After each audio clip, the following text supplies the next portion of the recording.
ఉత్తరాంధ్ర కల్పవల్లి శ్రీ పైడితల్లి అమ్మవారి ఆలయ శిఖర ప్రతిష్ఠ మహోత్సవం వైభవంగా జరిగింది।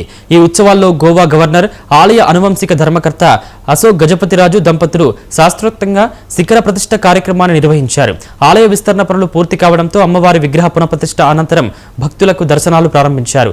ఈ కార్యక్రమంలో మంత్రి కొండపల్లి శ్రీనివాస్, జిల్లా కలెక్టర్, ఎంపీ, ఎమ్మెల్యేలు తదితర ప్రజాప్రతినిధులు పాల్గొన్నారు। అమ్మవారి ఆశీస్సులు అందరిపై ఉండాలని అశోక్ గజపతిరాజు ఆకాంక్షించారు।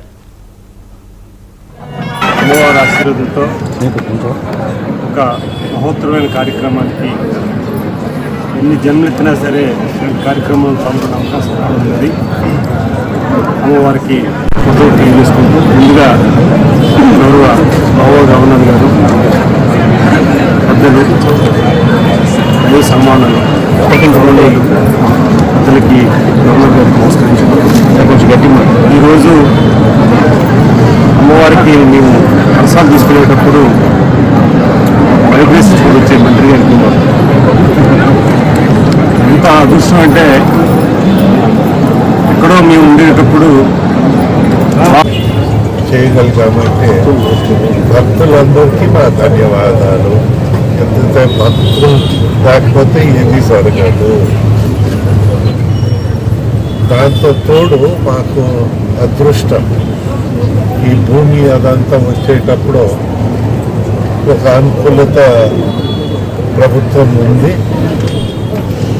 కొన్నాళ్ళు ఒక ఇబ్బంది వచ్చింది అనుకుంది, తర్వాత అట్లీస్ట్ మనము మంచి అనుకూలతమైన ప్రభుత్వాన్ని ప్రజలు ప్రసాదించారు కనుక భక్తుల కోరిక నిలబెట్టగలిగాము। ఒక విధంగా సంతృప్తిగా ఉంది। నా అభిప్రాయంలో ఏ ప్రభుత్వం ఉన్నా క్యాటలిస్టు, అది ఓ క్యాటలిస్ట్ రియాక్షన్। మంచిని ప్రోత్సహించితే మంచి జరుగుతుంది, మంచిని ప్రోత్సహించము, ఉన్ని చెడ్డని ప్రోత్సహిస్తామని పట్టుకుంటే మంచి కార్యక్రమాలన్నీ ఆగిపోయే ప్రమాదం ఉంటుంది। చేయగలిగామంటే భక్తులందరికీ మా ధన్యవాదాలు। ఎందుకంటే భక్తులు లేకపోతే ఏది జరగదు। దాంతో తోడు మాకు అదృష్టం, ఈ భూమి అదంతా వచ్చేటప్పుడు ఒక అనుకూలత ప్రభుత్వం ఉంది। కొన్నాళ్ళు ఒక ఇబ్బంది వచ్చింది పంజాబ్ ముఖ్యమంత్రి